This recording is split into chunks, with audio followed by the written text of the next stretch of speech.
I am the Red Cyclone! Ah!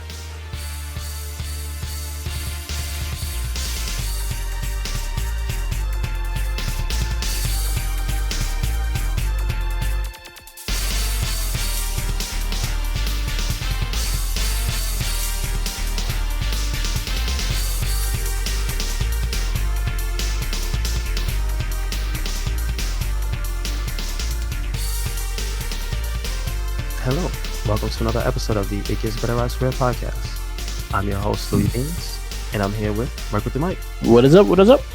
Yo, this is our podcast about anything and everything pop culture and the world. So, I know I'm like 3 months late, but I just got on that Spider-Verse train. More than 3 months. That came out in December. Oh, damn, dude.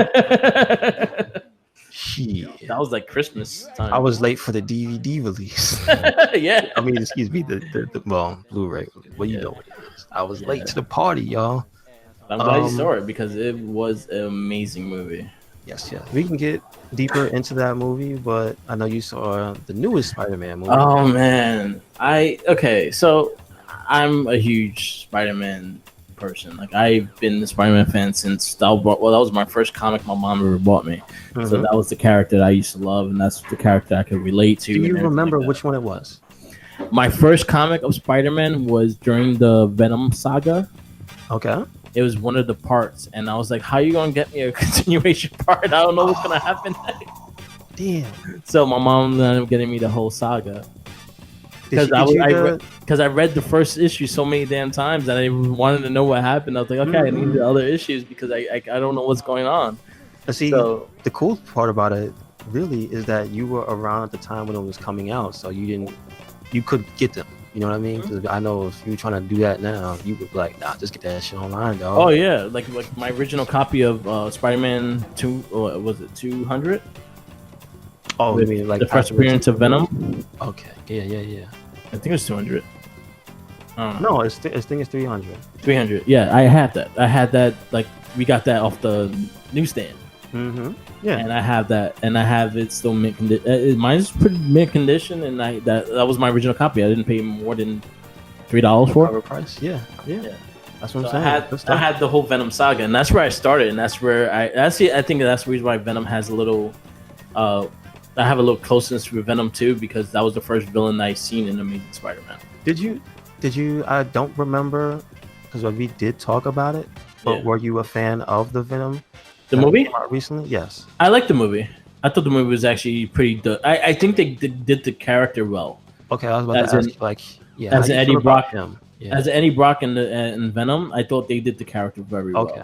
Gotcha. I had little complaints about it, but I kind of wish they introduced the Spider-Man world into Venom first. True. So I feel like it should have came out. They should have introduced it first before, or at least introduce a symbiote or some shit like that before they created Venom. I got you. I see it. I could definitely see that because they could tie that to some of the space stuff happening in the main movies. Yeah. But that said, since you have that really strong affinity for Spider-Man, like how did this movie hit you? Because I know you said you loved the last one. This one was, I think, honestly, out of every single movie of Spider-Man, this has to be my favorite one.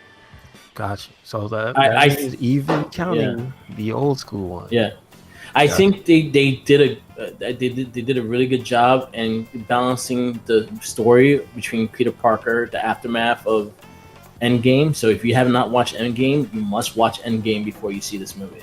Well, I think everybody and their grandma knows what happened, but I'm not going to spoil that here. So. Yeah, you need to watch Endgame before you see this movie. If you have not watched Endgame, it fucks up that whole movie. You really need to see it. And you really need to see it. Even shows you where Spider-Man is going to go after this. Like, gotcha. You could tell through this movie that Spider-Man is going to be a focal point of the new MCU. Okay, good stuff.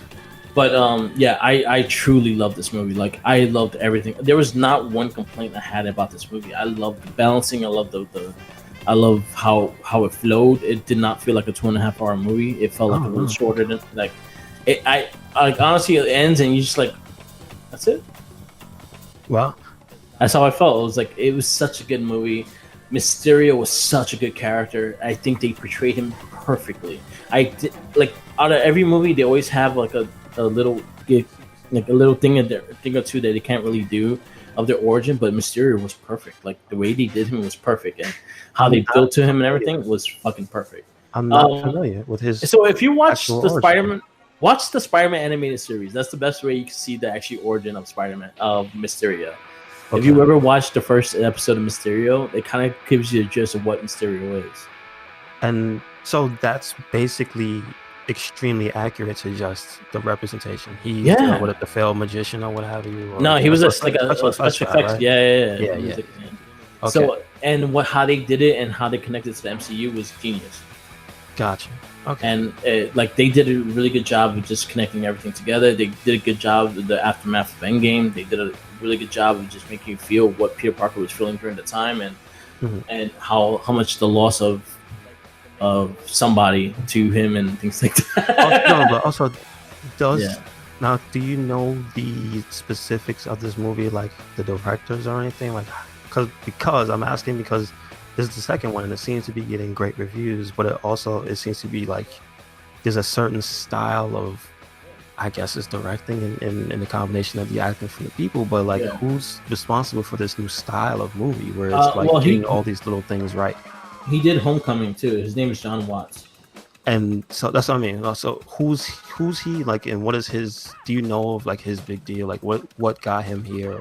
I'm checking right now. Or his movies or anything? Like, have you seen say his name, John Watts? You said? Yeah, John Watts. That's the director. Like, I don't like that name doesn't ring a bell. Like he's not because again, I'm not too familiar with what's super popular with any movie wise and whatnot right now. Like besides the comic stuff, so I don't know. No, he doesn't really have much of a directing background in this thing. He was he was a side director and he helped direct certain movies. Really? But he was not like credited for anything like big. So what you're telling me is Homecoming was his first big deal? Wow. Yeah. He did a movie called The Clown, which was a horror movie with Eli Roth. He did one called Cop Car, which was another one. It was thriller, but nothing really mainstream. This was his first really big mainstream. Wow! So damn, he knocked them out of the park twice in a row. And then he also had like a big help with what Kevin Feige wanted to do, and honestly, like that, like the fact that he had like Disney's 100% of Disney's help with the movie, and also Sony 100% backing him and things like that. I think it was a great thing that they did that because they did so many great things in adding Spider-Man into the MCU that like the little things actually really helped. Like the first one when Vulture was scavenging the alien hardware and selling it, that made perfect sense. They were like they were helping like cleaning the scraps of the alien war and shit. So they made perfect sense of everything.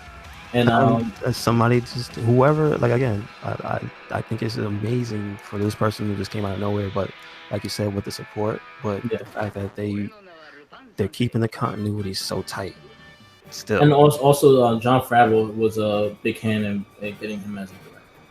Like he requested him or something? He's the one that recommended him to direct. Really? And John Favreau is considered as a producer as well. He knows how to do the thing, the damn thing. He's Happy Hogan in the movie as well. So he's the character. He's a producer as well. So yeah, he's still there. Okay. So you have a lot of good things, and he has Lion King coming up right around the corner too. And I actually trust him in that movie as well because he understands the fan aspect of things, and he's actually really trying his best to portray it as well. And his style of movies always involves delving into the personal lives of the main characters. Well. If you watched any of his non-like blockbuster movies, that's also a thing. And the coolest thing that I just noticed, like the things that they tie in MCU all had to do with his Iron Man movies. Well, how about that? Which I just thought about it now than anything. Yeah, his Iron Man movies and then the Civil War movie that they connected to. That's really good. So yeah, definitely go watch Far From Home. It's probably to me right now, it is my favorite Spider-Man movie besides Spider-Verse. Spider-Verse is up there as well. because what they did with that was very amazing too. So I really love this movie. I loved everything about it. I loved that it was like Tom Holland really like shined in this movie. Like it was really a Peter Parker movie in that sense, and just what he was dealing with, and you really felt him. And then just the costumes were dope. The how they did Mysterio was fucking fantastic. Like there's not much more I could say about what they did with Mysterio, because Mysterio is a very underrated villain. Mm-hmm. He's a funny looking villain, but to really capture the aspect of what Mysterio was in the Spider-Man verse, like he was ahead of his time.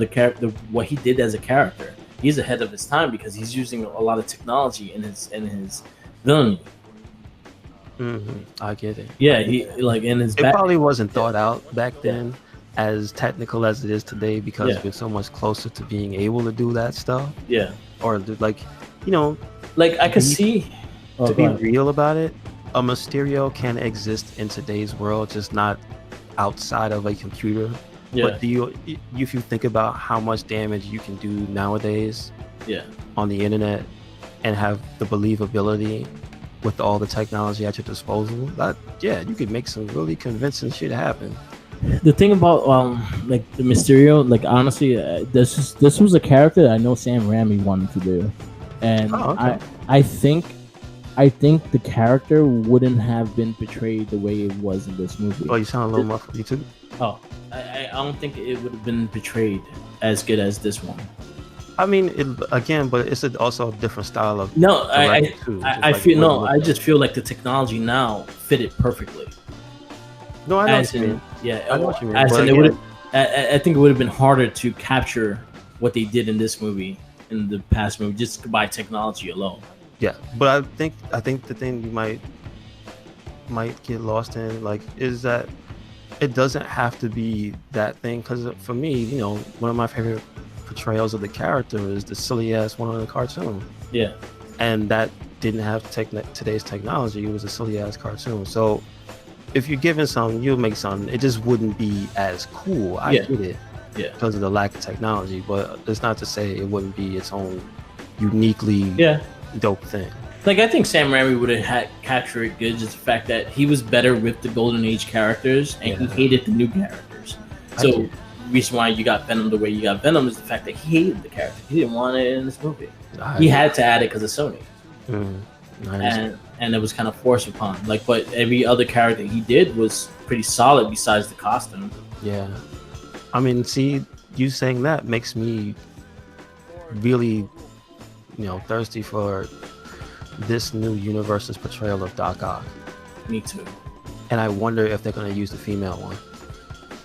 I'm you know, that kind of bleeds into what we were talking about, where I said I saw Spider-Verse and she's there. She's the one from the different universe. I get that, but you know how it's a version that exists, and in today's climate, it's like, wait, why not?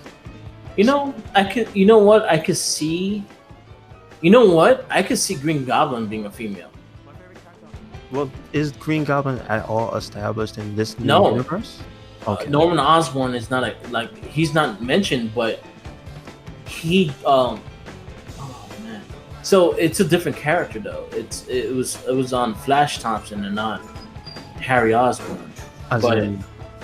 So he's the rich kid. He's the one that's a flashy kid, and so already they've changed. Like they've given different properties to different characters. Yeah, I actually feel like Flash Thompson might be the Harry Osborn of this universe. Okay, so his mother or something might. And his mother is the one that's doing the shit that Norman Osborn did to Harry Osborn, like not showing up for certain things, didn't want to pick him up and things like that, ignoring the kid.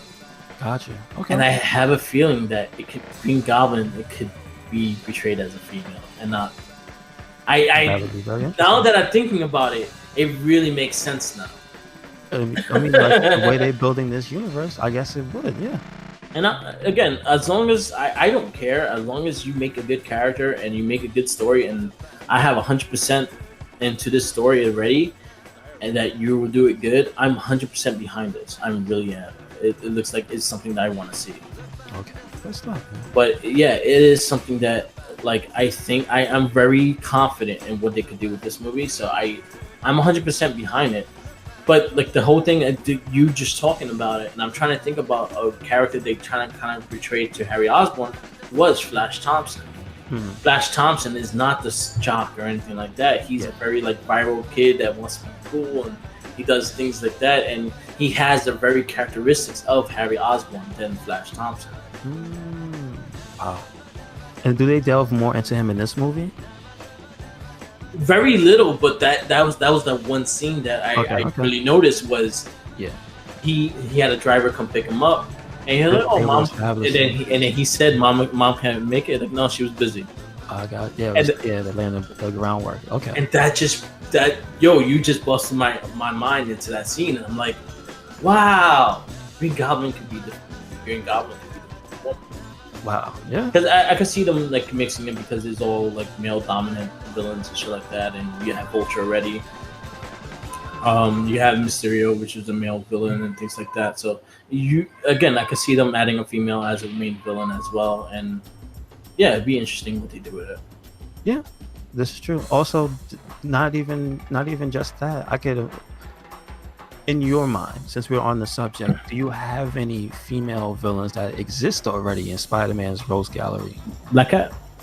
No, I mean, I don't really count her. I mean, well, yes, she started as a villain. She was a villain, and then she not being trained. But like Black Cat, like a straight up jewel thief. I remember, but like besides her, because I'm sure they really want to take a crack at her, and because of the whole frenemy thing between those two, I don't want to count her. But like, does Spider-Man have a real just a nasty as his female villains? No, he doesn't really have. No, wow. He had like the female Doc Ock in the Ben Reilly had this female Doc Ock. Character, yeah. Ben Reilly had this female Doc Ock, and then also 2099 had it the same one. Had it the female one as well. You had.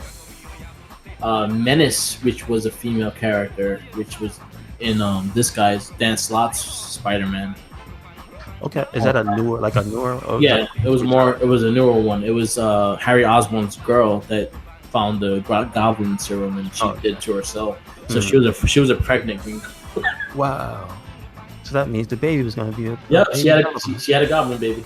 Wow. Did it look like a little green Goblin man? Yeah. No. Well, it was a regular. It ended up being a regular kid, but I think it has the Goblin powers. Oh yeah, I got you. So he's like a Dampier. Yeah. He's got the strength and stuff of a vampire, but he's just a normal looking dude. No fun. And then I don't think the Lady Octopus, Centaura, which I don't think will be a character they would bring in. Mm-hmm. Because she's kind of like more of a mystic character, so you kind of have to go more into a mystic element, and right now they're not doing that. Gotcha. Silver Sable could be something.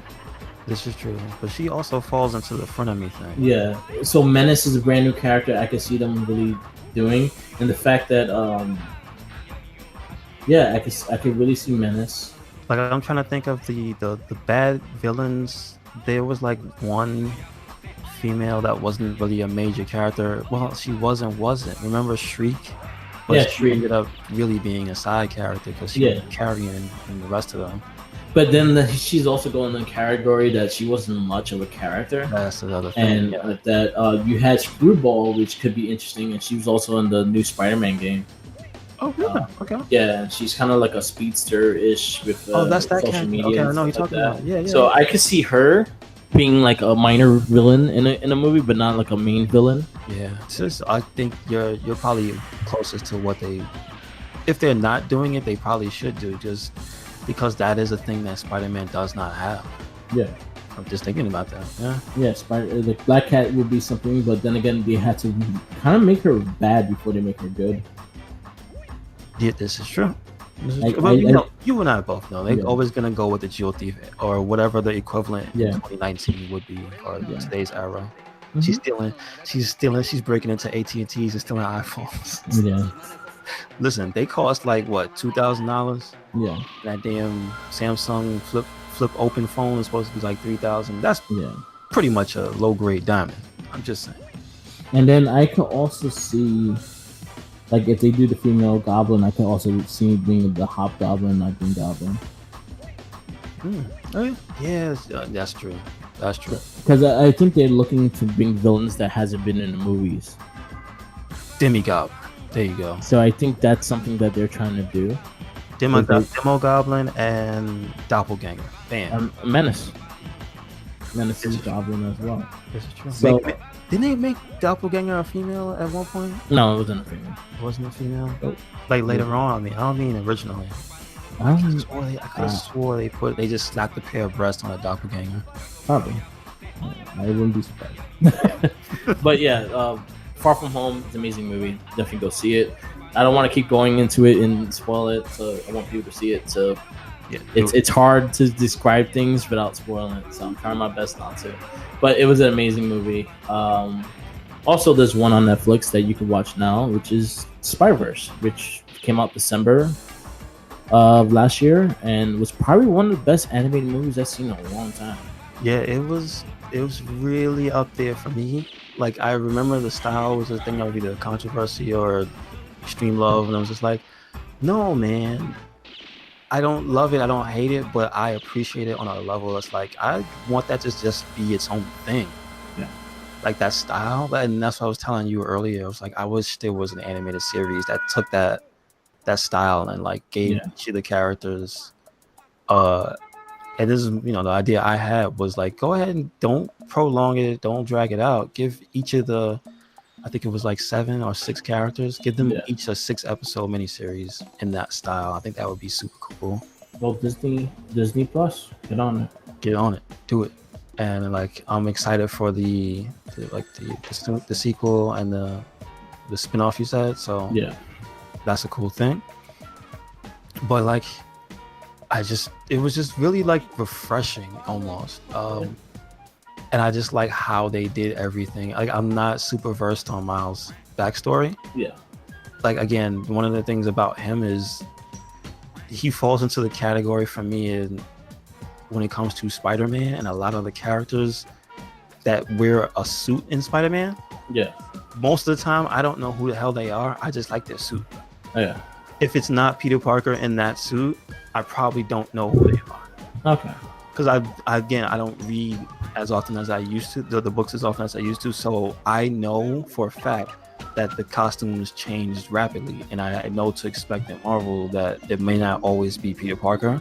Yeah. So when I saw that suit, I had I didn't know who it was. I thought it was, was that the new Ultimate Spider-Man? And I guess kind of turned into that. Yeah. But I thought that was just a suit for the character Ultimate Spider-Man. I have no knowledge of Miles. Then I heard Miles was the character that he was the, like, them trying to make this universe have its own version of Spider-Man, which I thought was like, oh, that's cool when you do that. You have the original, and then you have another universe, and you could play with it. And so I thought that was cool. But I like if you've never seen an issue of his comic book and you watch this movie, you just basically like would fall in love with the character anyway. Yeah. It was done so well. It was so personal. And again, this is one of the touches of really the Marvel movies in general, but not so much the team up ones. Yeah. But in everybody's solo series, Iron Man, Thor, now Spider-Man, like, they get super personal. Yeah. And they teach you so much in like the movie's length of time, and it's like that's a cool thing that happens in this movie as well, and it really makes you get attached to the main character. Yeah, I like that. I have a reason to care about what happens to him. I have a reason to care about his family, his friends and whatnot. It is really, really cool. And each of the side Spider-Men that show up, dope. Yeah, they really do a very good job of getting as personal as they can, because it's not that long. It's 2 hours. Yeah, it's 2 hours. It's not that long. It's, more than standard length, yes, but that's a long ass ending credit sequence. I think that eats up about 15 minutes. Yeah, not gonna lie. But it's really, really good, man. It was an amazing movie. I remember going seeing it the first time, and I had the feels for that movie. Like, that shit really hit my chest, and there's a lot of things that I just saw and was mesmerized by it. Like, you go into the beginning of the movie and you actually see the actual Spider-Man, that his world Spider-Man. So they kind of mixed Ultimate Spider-Man's storyline Okay. And how Spider-Man did die, Okay. and he was the one that became Spider-Man afterwards. Like there was another test of subjects of the spider bites and shit, and he was one of them. So, how close to that is it? Because I don't know what happened. I do know The only difference is it wasn't a grown Spider-Man. It was Ultimate Spider-Man that died. No, but I mean, so was it the same way? No, it was Green Goblin. He was trying to Spider-Man like save his he saved everybody. They were fighting like in front of his house and shit. He pretty much sacrificed his life to save everybody, and he got his neck broke. Oh, was it like Mortal Kombat? Liu Kang's brother broke? Green Goblin like snapped his neck. Yeah. Wow. But he took Green Goblin with him. And the whole they both had each other in a way, and they killed each other. Yeah. Jesus. All right. Well, Spider-Man killed somebody before he died. They put that on his tombstone. But he had to do it before, like he did it to save everybody. So in this one, it was just a big thing that was going on, and it was a mixture of Kingpin and a bunch of villains. I think it was Green Goblin as well, and they were fighting their main Spider-Man, which kind of I think Chris Pine taught them. Oh, that was the voice for. Yeah, Chris Pine taught them. Yeah, Chris Pine talked him, and if you actually saw when he did take out his mask, it was pretty much Ben Reilly, and I that's a little touch they did that I loved. But here's the thing because you have your one like inconsistency, that was an inconsistency because the tombstone didn't say Ben Reilly. No, well, I just thought like the face. I think they did Easter egg the face. Just I know. Yeah. It was a little like if you know, you know.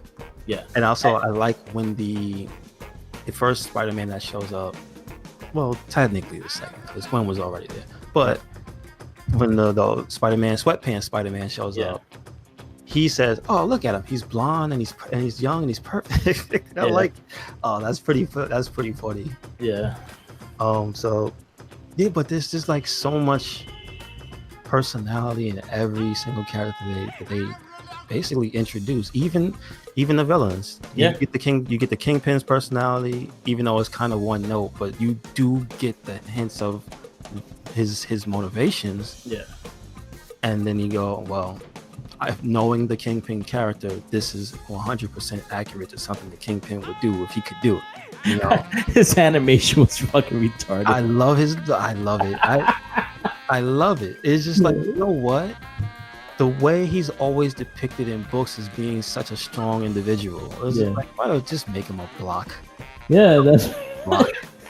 That shit was He's gonna be big and strong because he's big and strong. Just make him a damn cinder block, man. I'll take that. You know what? So there was a lot of things in this movie. Like, Miles was such a great character in this movie, and I loved his little shyness personality. I fell in love with Doc Ock. Like that was. She had so much personality in the movie. Yeah. Before they even revealed who she was. Yeah. Like that's how good I'm saying. Like everything was so. Like every character was so good. Quinn was with so well. Yeah. You know what I mean, they did an awkward teenage love thing in a way that wasn't quote unquote ham-fisted. It didn't make you cringe. You know what I mean? The interaction between Miles and his uncle.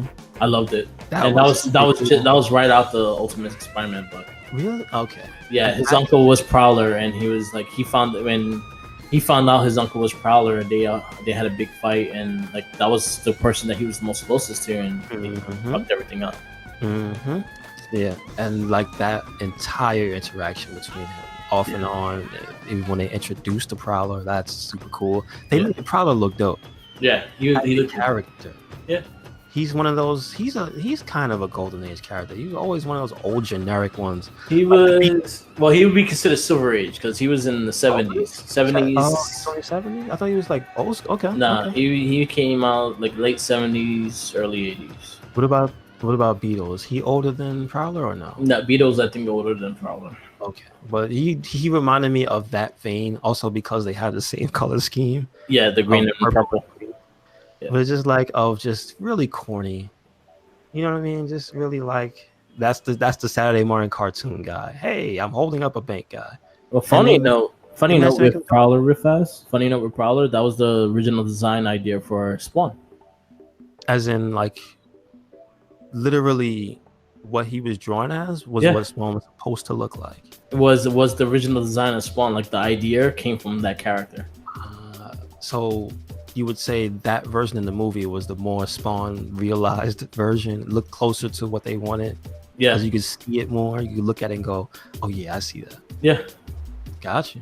Because I remember, like, they lost the cape on the Prowler like a while ago. Like, I mean, when he was introduced, I remember he had a cape, and then I remember when, you know, I guess when I was alive and I was able to see the comic book every once in a while, I do remember he didn't have a cape. I have a figure of him.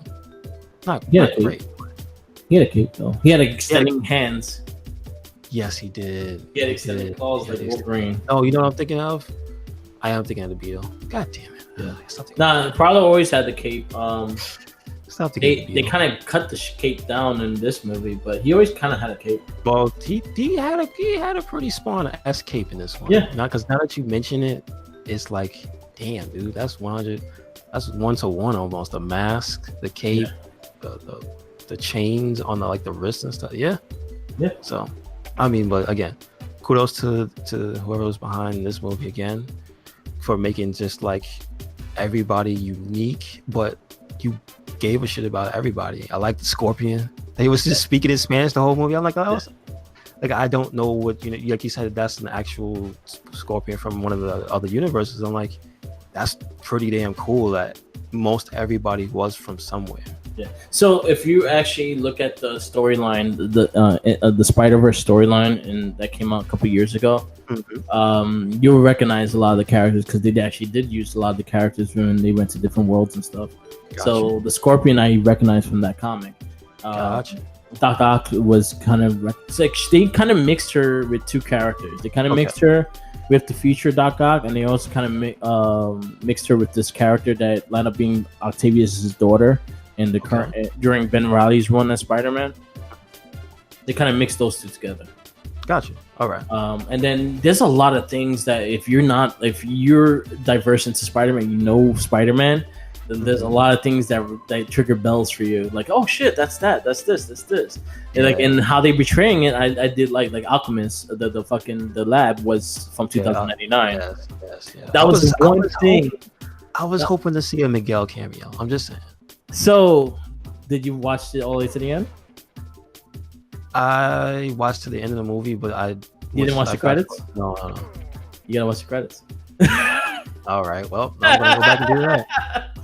I was the same way. I was like, yo, the only character that's really missing in this movie is Miguel because the Alchemist was it was the lab that created him and shit. So I was like, damn, why Miggy's not in this damn movie? I'm a little mad about that.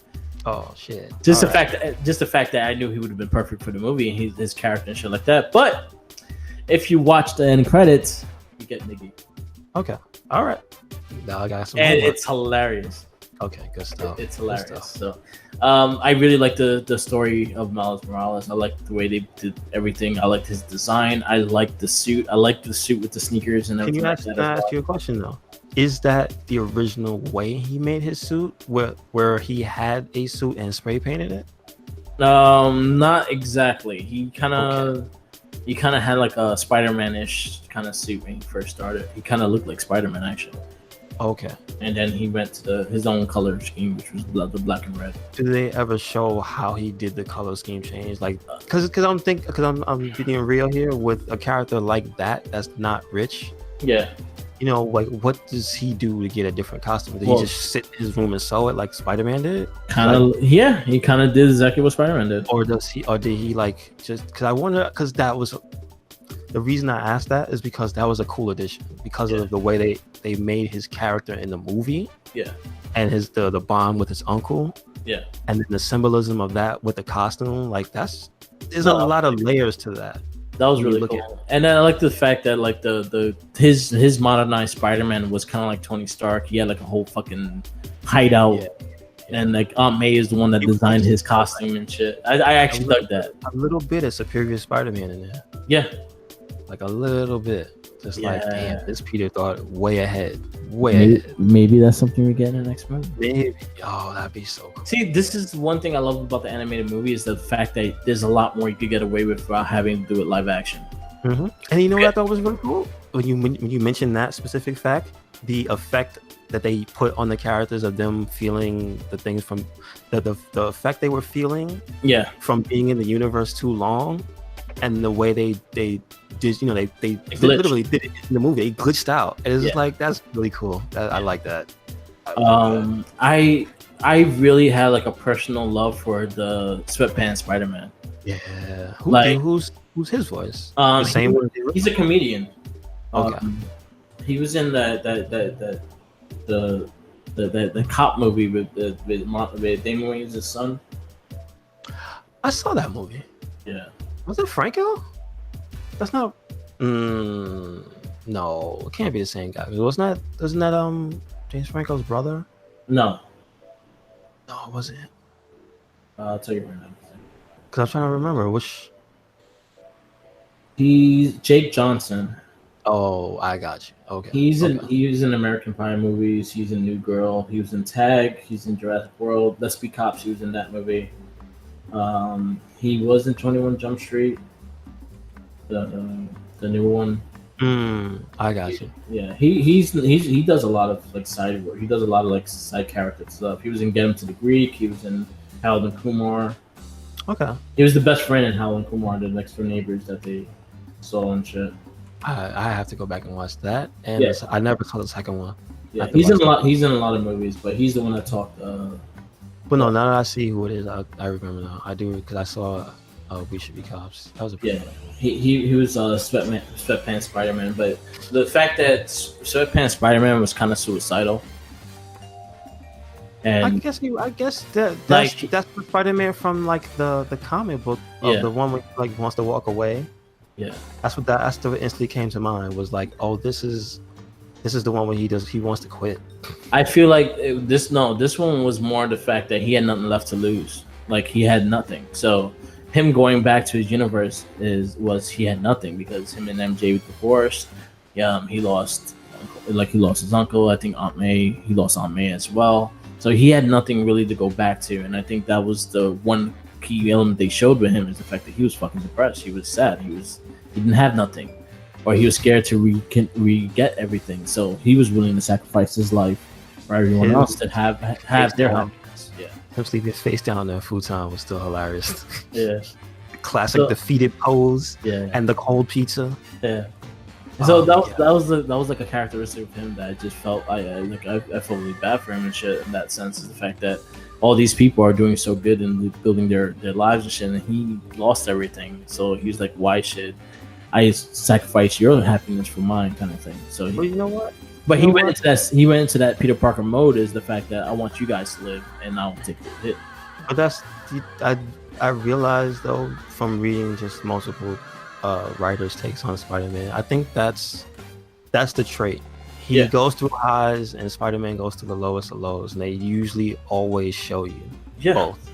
And that's something that I didn't think about it so much as this is basically an homage to every type of Spider-Man, not just the character itself from this universe, that universe, but they also layered in all the different feelings and the different eras of Spider-Man as well. And like, that is true.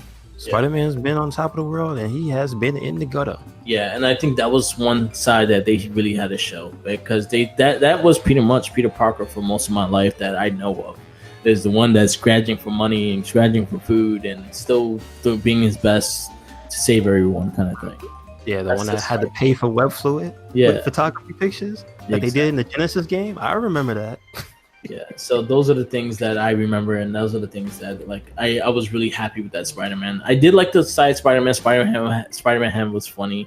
I still, again, Spider-Ham, the anime. What was her spider name?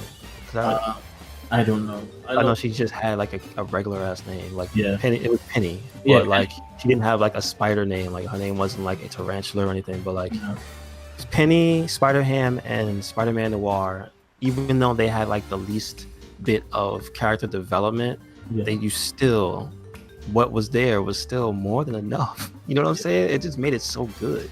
Yeah. That's again why I say to you, I would love to have even those three to have their own like six episode thing, because I just want to see more in their world, you know? Yeah. Like that would be cool, just because of how well they were written and voice acting. Like, damn, dude, real good. No, I 100% agree. And again, we have... It was Nicolas Cage. If y'all don't remember, that was Nicolas Cage. He was in it. Yeah, Nicolas Cage was Noir. So, hey guys, I love when they were talking about. He was like, he's standing right there looking at him. Yeah. You see, because he was so tall, he was, his character's head was over the other Spider-Man, and he was looking right at him. And I think that was like little touches like that. God, it's just, there's so many. I don't know when they learned that, but I think maybe that might be an effect of having, you know, to be in contact in that world, in that bubble of the new Marvel universe. When it comes to movies, of look at how they do it, and realize that people grasp onto the small details. Yeah. And like this movie does it, the one you saw does it, the one before that does it. All of the Marvel movies currently since Iron Man have done that one thing: grasp details, small details, and like, damn, it works, dude. Yeah. Really works. And then we also had like characters we never seen in the movie, like Tombstone. Yeah, like that's true. In the movie, he was like a side character and things like that. So there's a lot of great things in this movie. They had Hammerhead on the poster. Yeah. Of like people that are aligned with Kingpin. Like there's a bunch of little touches. I told you, like, if you slow down the scene where Miles is visiting the grave. Yeah. The tombstones have other people's names on them that are obviously involved in either the real life stuff involving Spider-Man, like writers and stuff, or I guess characters that might be dead. Yeah, like there's so many little touches. Also, damn, I didn't think about it, but when Sweatpants Spider-Man was being dragged around, I was just like, why is he not dead? And I'm like, oh yeah, he's Spider-Man. Like when his face was being dragged on the floor, on the concrete, I'm just like, why is he not dead? Yeah, that's right, he's Spider-Man. Yeah, that suit is not made of anything. That's one thing I think most people reading Spider-Man comic books forget. His suit is literally just cloth. Yeah, he's taking hits full on, like, and he's just wearing a freaking bathrobe, or, you know, not a bathrobe, but like a jumper. Yeah, what do you call it? Oh no, it's a onesie. Yeah. It's just, even that line was like, that was a little thing to hold on to. Damn, that movie was so good. Yeah, it was so good. Little notes, like I like to say, my little gripe with it, and I was explaining it to you earlier, before we started casting, was the whole Gwen Stacy. Like no one had a recollection of Gwen Stacy. No universes, yeah. Yeah, and that was the one thing because that was one of the big deaths in Spider-Man's life, was Gwen Stacy. Besides Uncle Ben, it was Gwen Stacy. That was like that's the second big loss. That was the one that when Goblin threw her off the damn bridge and her neck snapped. Yeah, that, especially the way she died. Yeah, because he saved her, but physics, dog. Yeah. So, and that was also something that was his first love and things like that. So that was something that I was a little disappointed that it was not really mentioned. Well, at least she mentioned that Peter Parker was existing in her world. So at least they had that part. Yes, they had that, and then, like you said, that was considered like everybody's thing. Though the cool part of this, again, this type of Marvel now is literally, we were not gonna throw away the origins. No, we're gonna hold on to them, and no matter how ridiculous they are, we'll give them, because they're ours. Yeah, and I think that's one of the other things that just makes each individual character. If Spider-Gwen was your favorite character, if generic, regular mainline Peter Parker was your favorite character, if Miles was your favorite character, if you have an affinity for Noir, you got authentic pieces of them in the movie. Yeah. It's not like, oh, we're just going to take this character and slap it on them and just, hey, kids, you want to go see it because we got Spider-Man. Yeah. It's like, no, each individual piece, like, they have a story, they have a little bit of them that makes you like them. We appreciate that. We're not just going to use it to get you in the seats. I like that. That's what I like. No, it was an amazing movie. Definitely everyone should watch it. It's on Netflix now. So, Netflix, boy, and man. so Yeah, watch it. late to the party. And watch all the way to the end of the credits. I got homework. Watch all the way to the end credits because someone that we mentioned in this cast we wanted to see is in the end credits. Yes. And they also have a good voice actor for him, so definitely check him out. And yeah, because here's my only critique of the movie, and this is not even me not liking it. It's just me being who I am and the way I consume music. Yeah, 99% of the music had no effect on me. No, because I don't know the artist. Okay. And I don't listen to popular music. I just don't. So I only knew like the Biggie song. Yeah. You know what I'm saying? It's just like all this stuff. I know it's supposed to be like the part when he's like going through the street and whatnot, and they're playing that song about like him triumphing over like having finally mastered the abilities and stuff. And it's like, yeah, it's a powerful ass moment, but this music is just not doing it for me. Yeah, I actually the soundtrack grew on me and how it went with the movie. So I said the music was fine.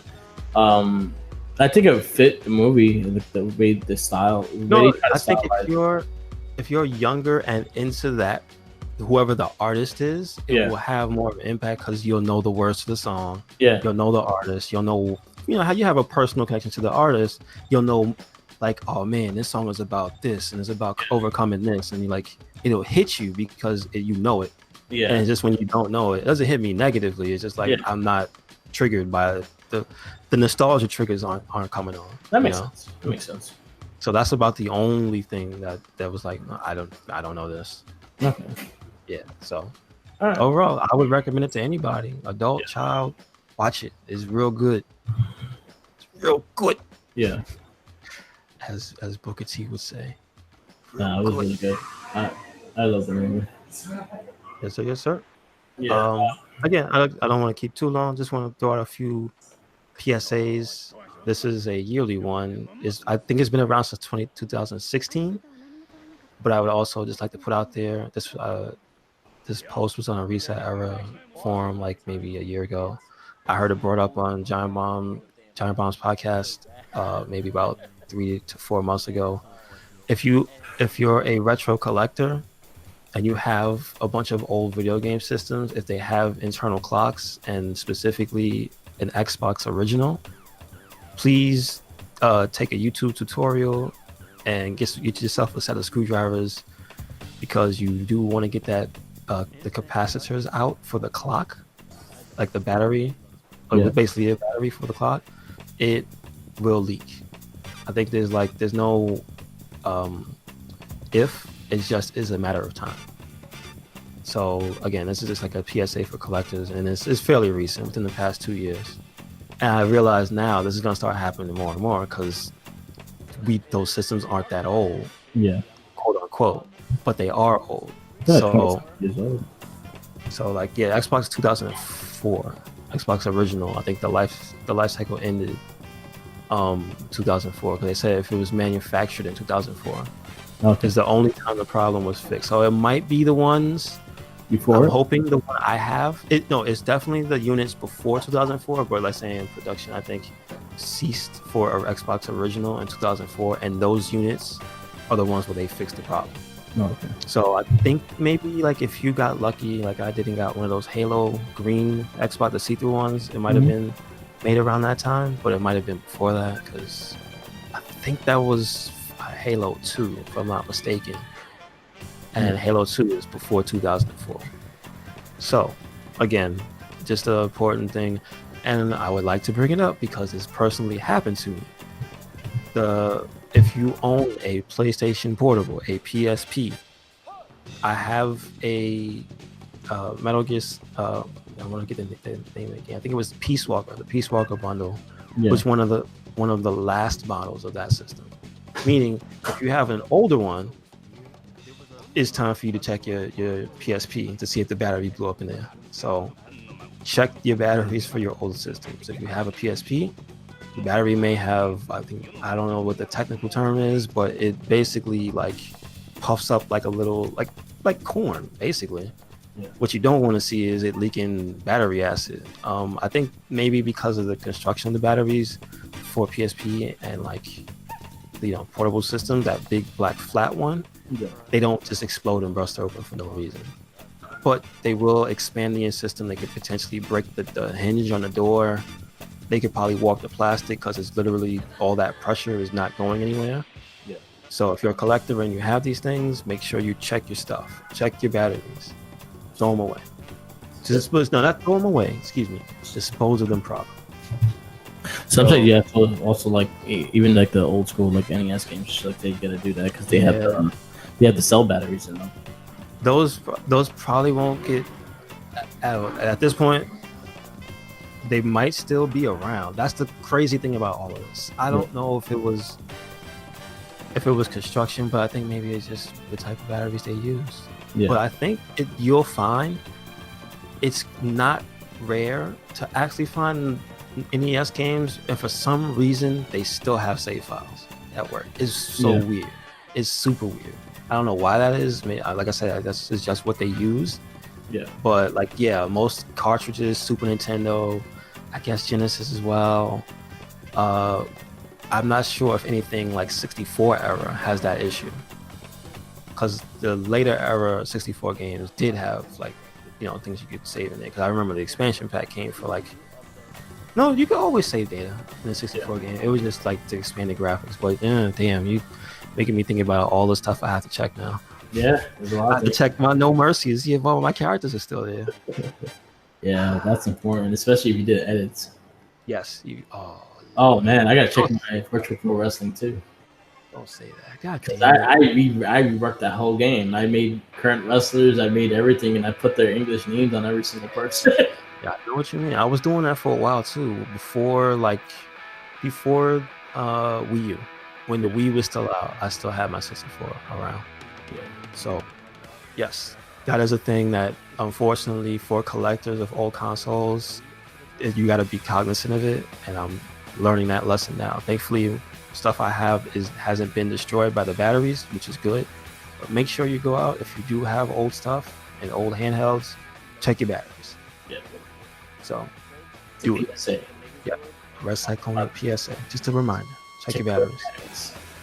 Hopefully, in the future, console manufacturers and software, and just other electronic hardware manufacturers will help with the problem, and maybe we can stop using these conflict minerals to make these systems. Yeah. You know what I'm saying? Maybe we can stop making systems in factories in China where people commit suicide because they have. I don't want to be a downer, but I want to be a downer.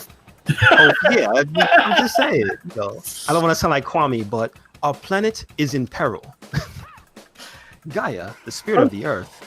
You know what I'm saying? We kind of getting there. So, hey, let's stop making all of these things out of useless garbage that's going to be in a landfill. You know what I mean? I just saw something that I think you will like. What's that? Because you like Cyclops. Oh, man. Is there a new Cyclops figure? There's a new pop. Does he light up? No, but... God. Is it the black one? The black and red? Oh, it's the old school X-Men 80th. It's the 80th Cyclops line. It's a X-Men 80th anniversary. It's the which one? The X the blue and yellow suit with the. Oh, the hair out, the Jim Lee? No, without the hair. It's the full suit. Oh, with the cover. Yeah. Oh, you mean that's the giant size? The one, that one? Yeah. The Buccaneer Spider-Man with those boots. I sent the link, but I sent another picture by accident. Oh, well, I'll take that one. Macho Man jumping on. What's he saying? My shampoo, the shampoo bottle when I'm showering, my pinky toe. Oh, we all been there. Yeah. We all been there. Drop the shampoo in the shower. Like, I'm looking at it. They have a beast in that same suit too. Oh, really? Oh, wait. So that's like the 60s. Is it the X Factor suits? No, right? No, it's original X-Men. Oh, damn. Oh, yeah. I know what you mean. The one with the yellow schmuck on or whatever they had. I know exactly what you mean.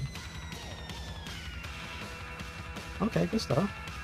I see it. Yeah. You mean like the literal first Cyclops. I'm standing here trying to guess.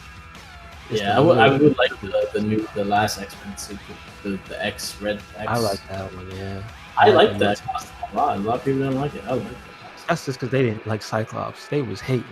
I always like Cyclops. Wow. And apparently there's only one figure. I'm looking at related products. There's only Well, they have a Jim Lee Cyclops. No, the red one. Oh, the red and black one. Out down here. It's like a Marvel Legend, yeah. Oh, they did a Marvel Legend, and it's not that expensive to pick that either. But it was part of an old Marvel Legends series. You could probably get on eBay for like $20-$30. All right, you know what? And it was actually a nice figure too. Like I honestly passed it in stores so many times, and I should have picked it up. It's but a really good but on my I would probably sold it because I'm not really collecting Marvel Legends. Gotcha. Oh, talking about that. Recently, Forbidden Planet just like released a whole bunch of old school X-Men and Marvel superhero figures. Like they had it in storage from the early '90s, 2000 era. What? They have a shit ton, like all displayed. So definitely, if you're around the area of Forbidden Planet, check it out if you want some nostalgic figures, because they have a lot of old school figures in there. Okay. Oh wow, he goes for $60. That Cyclops. The Cyclops. Yeah, that's what I figured. Yeah, it was a Toys R Us exclusive. That's what I figured. That was a dope one. That was really, really good. I'm mad that I passed that up in stores so many times and I never picked it up. And it made Jubilee. Like it comes with like, the left arm of Jubilee. Excuse me? They made regular size figures? I didn't know that. It is Giants. They did regular characters there. Wow, that's cool. That series made Jubilee. How many figures of Jubilee are there in existence? There's probably gotta be very few. For being such a fan favorite. 5 Jubilee figures? I think 5. Because I know there was a Generation X one too. It's like 15 Cyclopses on this page and people hate him. You know what I'm saying? Well, I mean, he's the leader, but I'm just saying. It's just like, people can't stand Cyclops, and he got like minimum 20 figures.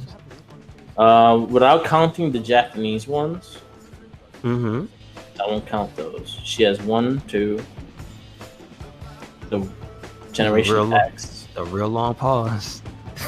Yeah, about 5. About 5. I think she has about 5. Wow. And I have because 0. I know for a fact Generation X one had one. Yeah, my cousin has that. Like literally has the Generation X figures. He has I think he had the whole set. They had a Marvel Universe one. They had the old school Jim Lee. They had the old school X-Men looking one. With the yellow coat? And that was a Marvel Legend figure. Okay. I don't think did she have one back in the day? The old school? Like for the 90s? I think she had one. I think she had one back then too. Which I don't remember how it looked then. I don't think it was very good. I don't think it was very memorable. And then she had 6. She has 6 figures. She had one in the random X-Men toy line that she was in red. Really? Okay. She's like red and black. And then I don't think she has a lot. There's a lot of characters that don't have a lot of things. For shame. Like, I know. Deadpool definitely had 2 until he blew up, and now he has. I remember. And that second one was so hard to find. One with the mask. The one with the mask, where you can see the hamburger head.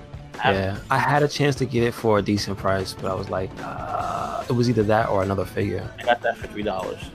Ah, okay, good stuff. Good stuff. I remember because I got the original when it was in stores for like $5.99, but I never saw. I mean, $4.99. I remember the original Toys R Us pricing, but like, yeah, that one. I remember when it came out too, because I used to, look at the back of the box, and so whenever a new line would show up, I knew what was in it already. Never saw that one at Toys R Us. People got him. They got him. Is he out? Got him. Gone. And I didn't go to comic stores like that. Like when I was in what was that? That was like junior high. That was an old school Toy Biz line. So yeah. I'm trying to see if people actually had one. No, the original X-Men one she had was part of Generation X. Part of the Generation X line? Okay. She didn't have a cartoon version. She didn't have a Toy Biz one? Like original Toy Biz? Old Dazzler had it. It was Dazzler. It wasn't Oh Jubilee. yeah, my cousin had Dazzler as well. He had Dazzler. It wasn't Jubilee. So Jubilee didn't come out until later on. Do you think somebody had a grudge? I don't know. You think somebody had a grudge because they like Dazzler more, but they put Jubilee in the cartoon? I think originally Dazzler was supposed to be part of the cartoon, part of that whole. Remember the one with the Australian Wolverine? So that was supposed to be the original cartoon. So the first toy line was based on those X-Men, and Dazzler was X-Men. I need to get some of that voice acting, because yeah, people need to hear that. Good eye, mate. So every voice actor would be praised after that. Oh, it's real bad. It's real bad. Remember Mark Hamill What was it called? Pride of the X-Men? Real bad. Right. Remember Mark Hamill fucked Wolverine? And which series? The X-Men game? Which game was that? The Wolverine game on the PS2. PS2? Oh, yes. Jobstar had that. Yeah. And we played the hell out of that. It wasn't good.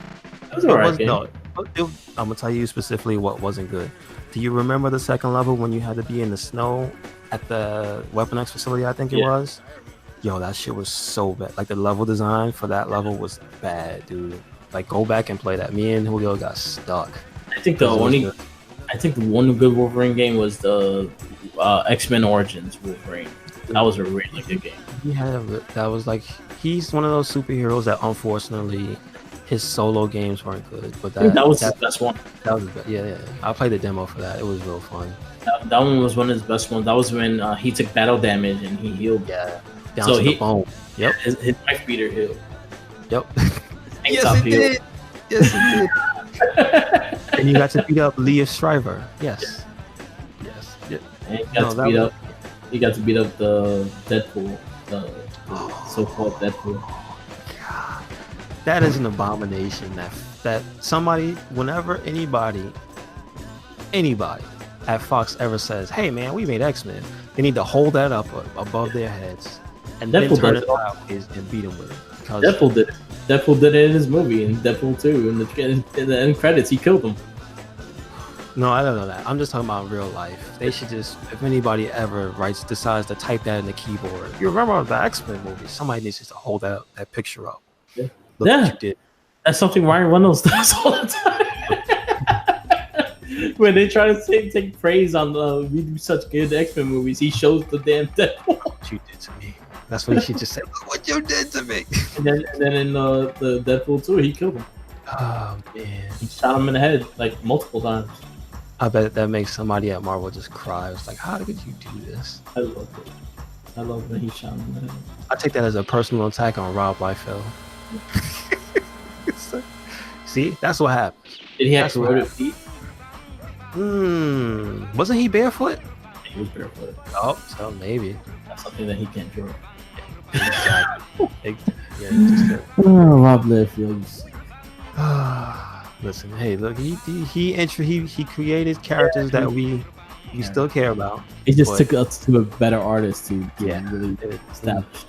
Like one of my favorite, honestly, to this day, my favorite artist in Deadpool was Alvin Lee. And that was the era when, like, he had like Al and stuff with him. Yeah, when he had when he created Agent X. And I remember buying them. Those were when they were sometimes a part of the 99-cent that line that would pop up, and he did a lot of art for that line.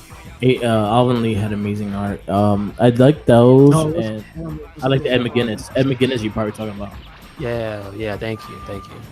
Ed McGuinness, like the first run. It did the 96 for the beginning, first 15 issues. I think he did. No, not that. See, okay, I know there's a break between those two because which artist is the one where he fought against the guy with the Band-Aid on his nose? That was a major villain.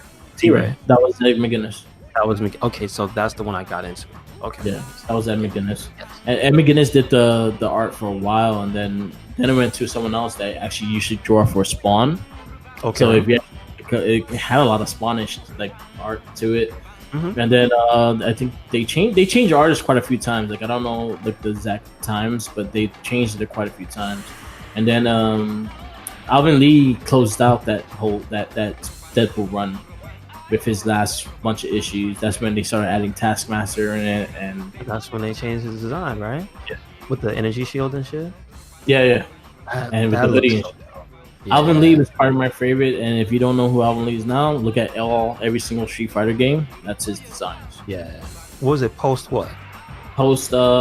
Actually, they started it with that remake of Super Street Fighter 2 remix. That's where it started. And then he did the story. He did the comic book. Was he also the guy that did the box art for the controllers? Remember when they did those really special controllers for PS2, Xbox? That's all Alvin Lee's art. Gotcha. Damn. So every single design going into Street Fighter 4, that was his design. See, I was collecting those. I have like 4 of those controllers. They go for a lot of money now. They go for like I know. I never used them because I remember Omari. No shout out. You don't get a shout out, Omari. But I remember a friend of the RedCycloneInc, Omari. Back in the day, he brought the Chun-Li controller, and I used it, and I was like, I can't, because I had already become accustomed to PS2's bad layout for fighting games, and so when somebody brought a better controller, I just couldn't do it. Yeah. Also, the D-pad wasn't good. I didn't like the D-pad. It wasn't the greatest. No. You want to know what it was good for, though? Stop. It was actually good for like the Xbox 360 arcade games. I figure because I had the right button layout. Mm-hmm. Oh, you know what? Shout outs to, because I was playing it on my 360 just 2 days ago. The Streets of Rage collection. Because I was just going through them to see what was the difference. I have Streets of Rage 2 by itself, and I have I think it's is it Sega Ages collection, where it came with 1, 2, and 3. And they put a lot of work into that they didn't have to. It had like a bunch of like really unique achievements. It had a bunch of like unlockable stuff. It had a jukebox in it, but it all reminded me of that Xbox arcade era. It was just like, oh man, there was a lot of cool stuff in there. My only reason why I have a 360 still is for what? The Turtles and Simpsons and X-Men arcade games that were on the Xbox 360 arcade. Still to this day haven't been brought up. No. Wow. Well, the 1UP Arcade is doing the Nintendo arcade system, which I'm definitely buying. Gotcha. I will drive to wherever the fuck I have to go to find it, and I will be buying it. I don't think you have to go too. Yeah, GameStop. Are those the ones? Hold it. Are those the ones that you can get at a Walmart? Yeah, but Walmarts are far from city. They're in Jersey. They're not even in upstate New York no more, because the one in Westbury. No, not Westbury. Westchester is not there no more. Okay, gotcha. So I will be hunting for that Nintendo arcade system, and I will be buying it. I'm very close to think about buying also the Marvel superhero one, but right now that Nintendo one is a must. You should get that giant one they had at E3. If it could fit in my house, yes, but I don't. That 1UP Arcade could fit. I have it somewhere I will put it, and I know for a fact I will play it. And it's the four button controllers and everything like that. I need it. That's what I want. I need that arcade system. Yeah, that's my childhood in a nutshell. Pretty dope. I do remember the first time I ever saw it, the original one. Yeah. Do you remember Stop One? Stop One, yeah. Like the old school name, like the old bodegas. They used to just all be under the brand of Stop One, I guess. Yeah, that's where I first saw one. The full size cabinet. Like, my first one was a pizzeria on 6th Street and Avenue D. 6th Street and Avenue D. They had the 4-player original Nintendo system, and they also had Wrestle Arcade, WrestleMania, the wrestling. Yeah, the one that had like the big sprites and stuff. Yeah. It had that, and it had Street Fighter 2. Okay, cool. And speaking of arcades and stuff, last but not least, just want to bring this up because I've been watching their stuff.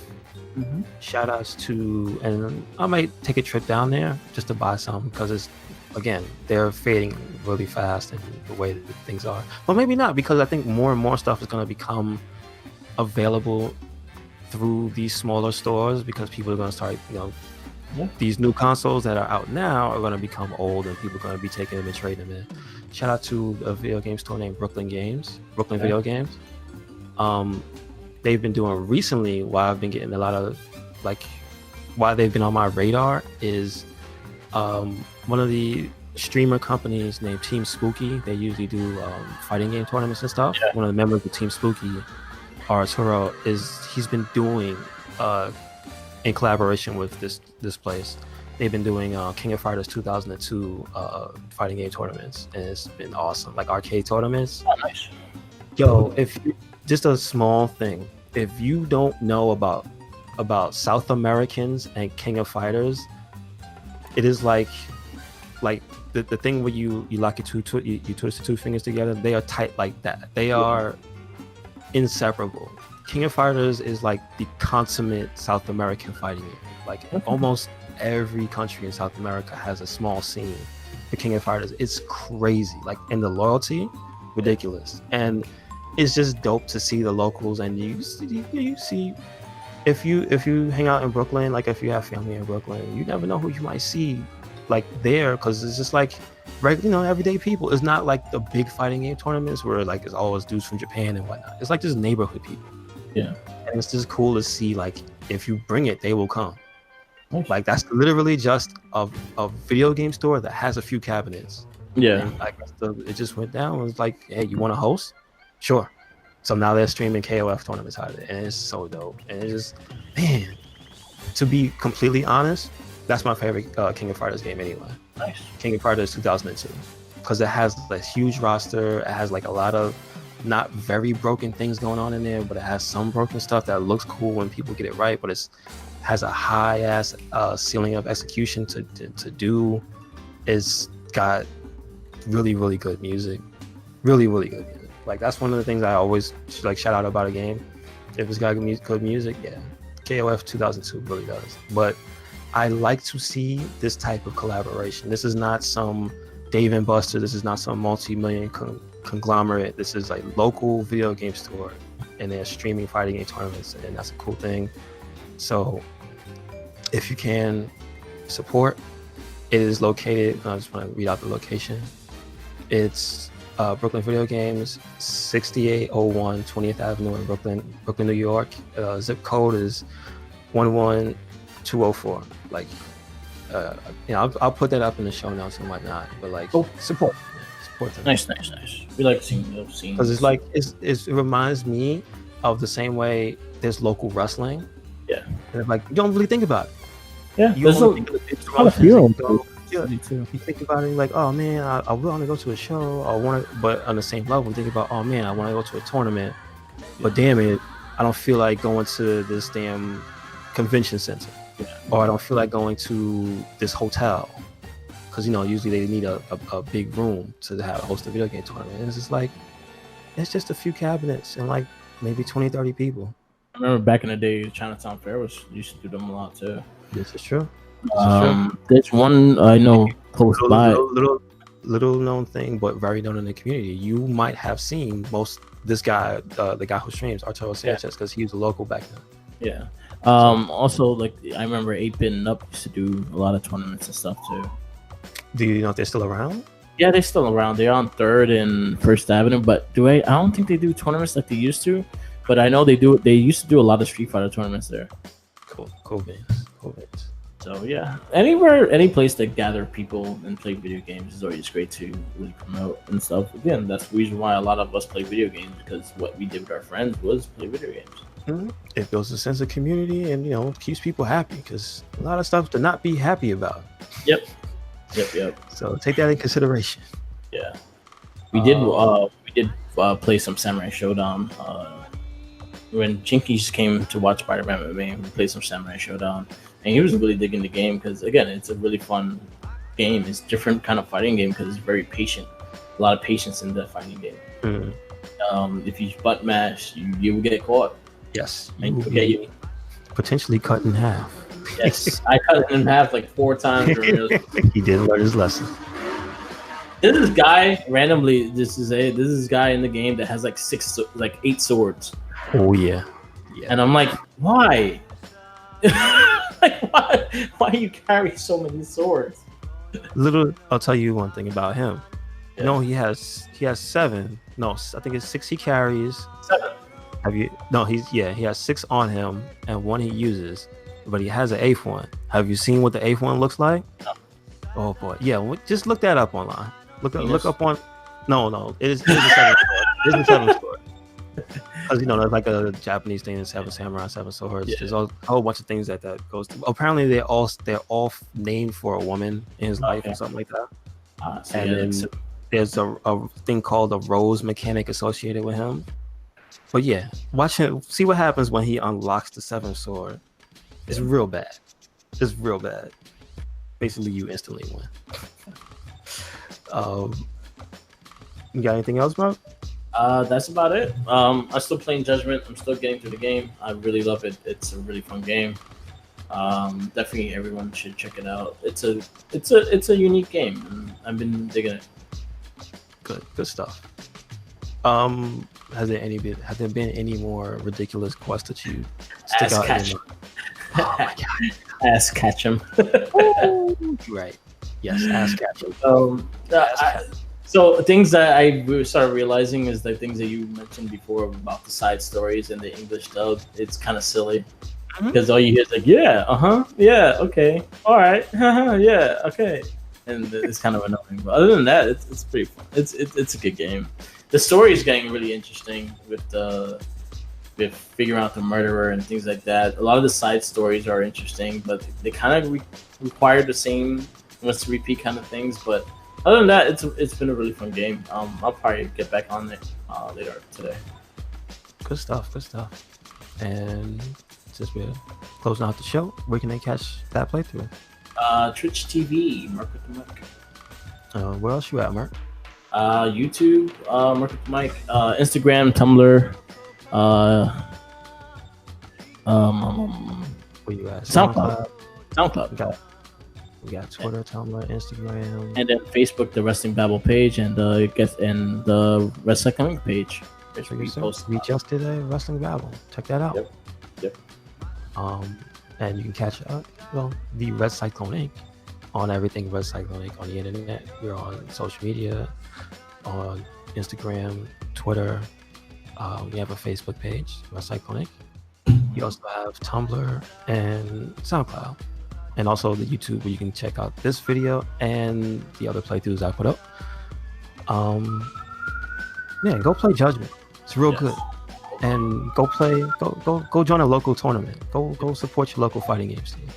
It's good to see they have not disappeared completely in favor of esports. You know what I mean? I actually think that it's getting more popular because of esports. Like a lot of people are trying to find it. Is it like the indies with wrestling? Yeah. Maybe. Yeah, because people like going in because that's how you get practice when you play other people, not just the computer. This is true.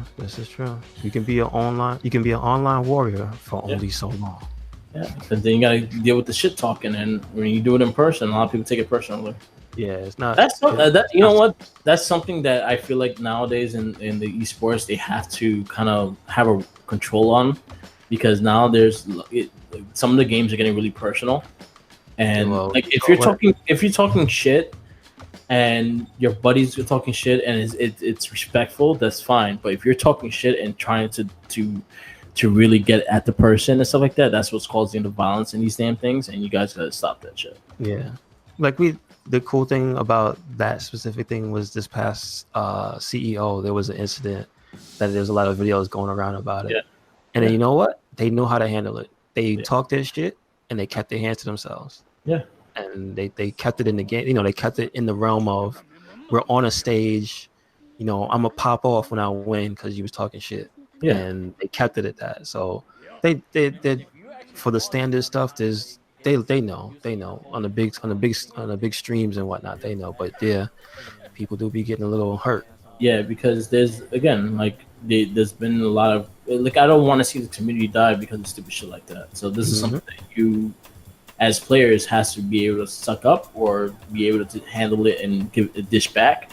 But if you're gonna talk shit, make sure you're willing to be prepared to take it back. Yes, simple as that. No bullying. Yeah. It's all in fun. So yeah, exactly. You could have your character. You could be a dick as a character and do it as a promo and stuff like that. But in the end of the day, you cool, shake hands, and that's it. Mm-hmm. Move on. But Keep it if you're just gonna be a dick and just talk, and then you're going to talk more on Twitter about this person and shit like that, then you're taking it personal, and you should not be part of it. Yeah, cut that out.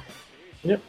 So, because I personally don't want to see the genre die, and that stupidity shit is what make us the genre die. it makes you look bad in the eyes of like the greater public too, because you put that out there, the people see it, they be like, well, I don't want my kids, or I don't want anybody to be associated with that shit. You know, as easy as like to be really good and get follow-ups and shit like that is as easy as someone will stop following you because of stupid shit you did. Yeah, basically. So that's how it is. Yep. So keep it on the up and up, people. Yes. Have fun. Just talk shit and have fun. Like, I talk shit and have fun. Even if I'm losing, I talk shit. You can't get me on the ropes. Yeah, because I'm already talking shit. You know, and also check out Up Down Down. There was a title change. Yeah, I saw the title change. The brothers. Check that out. That was really good. And he's playing the Perfect Daddy or some shit. Is it Dream Daddy? Dream Daddy, yeah, and it's really funny. It's pretty funny. And the man, she got eyes for that belt. Yeah, she wants to be Becky Two belt again. I wonder what she's gonna play, because it's Challenger's choice. I wonder what she plays. She's probably gonna make them play Mario Brothers, the little bonus game. Yeah, well, Challenger's choice is only on the 5th defense, so the person that has to hold the title for 5 defenses is gonna get the Challenger's choice. No, when you challenge them, you can pick the game you challenge them. Because was it Jay that he demolished Kofi in Tetris? No, but that was his 5th title defense. So every other game they have to agree on a game? No, every game is random except for the 5th one. The 5th one is Challenger choice. Okay. So if they defended the title 5 times, that 5th one is going to be the hard one, and that's the one that the challenger could pick a game. Oh, so it's random. Oh, she's probably going to wait. Yeah. She's probably going to wait. That was messed up, though, how they did Kofi dirty. You know who they fuck over more? Breeze. Really?